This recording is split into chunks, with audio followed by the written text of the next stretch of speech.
Bakit malungkot kayo mga angel? May pagkain naman kayo, bakit hindi niyo kakainin? Malungkot ba kayo dahil dalawa lang kayo? Ito yung bago kong aquarium, no?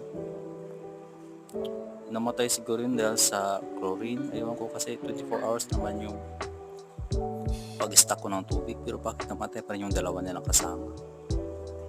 Ito yung tinatawag na mga juvenile ng mga bata-bata pa. Kini nga mga angelfish, siguro nasa mga 3 months old pa to. Kaya ang adult ani mo naman siya kada ko 10 pesos siguro or 20 coin. So grabe kayo sila ka pang matamlay kay badi sila sigiling langoy pa. So kailangan kong gawin is lalagyan ko sila ng kasama kanang mahilig siya mag